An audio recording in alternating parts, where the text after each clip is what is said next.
After successfully concluding his two-day visit to Cyprus, Prime Minister Narendra Modi arrived in Calgary, Canada, a short while ago, marking the second leg of his three-nation visit. Prime Minister Modi is visiting Canada at the invitation of Canadian Prime Minister Carney to attend the G7 summit in Kananaskis. This is Prime Minister Modi's first visit to Canada in a decade. He is on a four-day, three-nation visit to Cyprus, Canada and Croatia. Amritpal Singh joins us from Kananaskis, Alberta, Canada. Amrit, good morning. Now, we've told our viewers that the Prime Minister has arrived in Canada. You get us more as to what the day ahead for the Prime Minister looks like when we talk of the G7 summit. Well, the Prime Minister arrived about an hour and a half back here. He landed in Calgary. I am right now in this beautiful resort of Kananaskis, where the G7 summit is going on. These beautiful rugged mountains that you see behind me are the Canadian Rockies in the Alberta province, as you said, where Mark Carney has decided to hold the G7 summit, which has been going on for the past 2 days. Tomorrow, the Prime Minister participates in the outreach session. Tonight, the Prime Minister stays. It's late evening here, almost night. The sun here sets at about 11:30 in the night. It's summertime in Alberta, in Canada. So, the Prime Minister tomorrow morning flies in a chopper from Calgary to Kananaskis, which is about 150 kilometers away. In the morning, it begins with a group photograph with the G7 leaders and the other invited leaders, which includes leaders of, of course, India, but Mexico, Brazil, Australia, South Africa, Ukraine. So there is a group photo, and then they go in for what is called the outreach session, where the Prime Minister makes his interventions and the other global leaders make their interventions. The Prime Minister has multiple bilateral meetings lined up.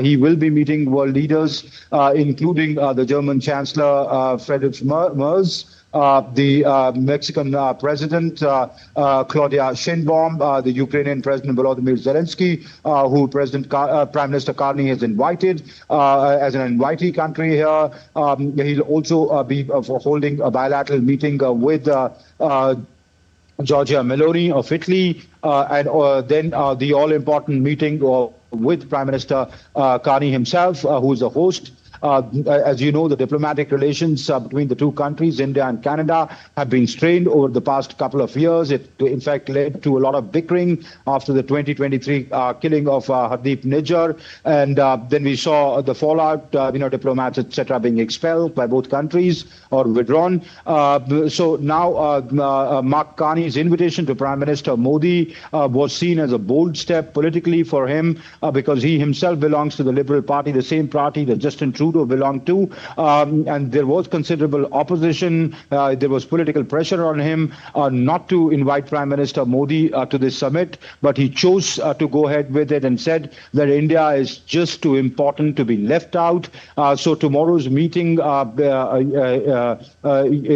well the kind of indications coming from both sides. It could possibly be the beginning of the reset in the ties, to get the ties back to a friendly relationship, given that the interests between the two sides coincide. So a lot packed up for tomorrow.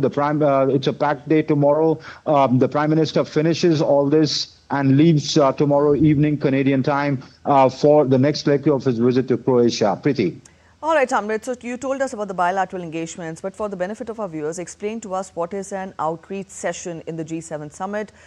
This will be Prime Minister's 6th participation in the outreach session. What is the importance of these sessions in the G7 summit?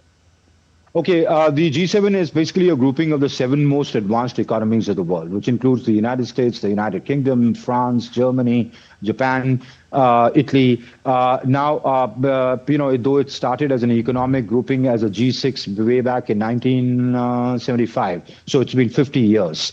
This is like the 50th anniversary of the grouping. Then it became G7, then it became G8, then Russia was thrown out. Remember President Trump yesterday saying that, accusing Barack Obama and Justin Trudeau, saying had they not thrown out Putin, shown the door to Putin, today's crisis would not have erupted. But that's Donald Trump.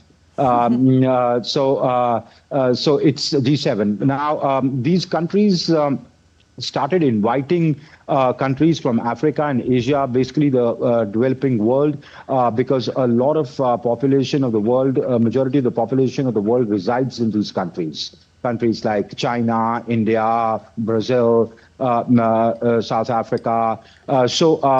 These countries, because they were central to the forward movement or finding solutions to the problems of the world, because large populations of the world lived in these countries. So that's how the outreach began. Now, basically, the advanced world sits with what is now known as the Global South, listens to their concerns and factors in that to the narrative in finding solutions to the pressing problems of our times that the world faces. Because the advanced world also realized, or the developed world also realizes, that unless you take these countries along, you cannot find solutions. So that's the outreach session to which Prime Minister Modi, as you said, has been invited for the 6th time. India has been invited, I think, 11 or 12 times before. So the invitation is always, or the participation is always at the head of government level from India. That is to say that the Prime Minister of India comes and participates in that, which Prime Minister Modi shall be doing that. Now, generally they put out their concerns, as is expected, that the Prime Minister would bring issues related to AI, use of quantum, use of technology, killing the technological divide, and working towards the development of the people, delivering services and the fruits of development to the people who need it most. That is the marginalized sections of society, that is who are most vulnerable to things that are changing, be it climate change. Then the Prime Minister could bring up the issue of green energy security here. And the Prime Minister could possibly also touch on countering the menace of terrorism unitedly tomorrow in his intervention. Preeti. All right, Amrit, we'll leave it here. Thank you so much for joining in with those details.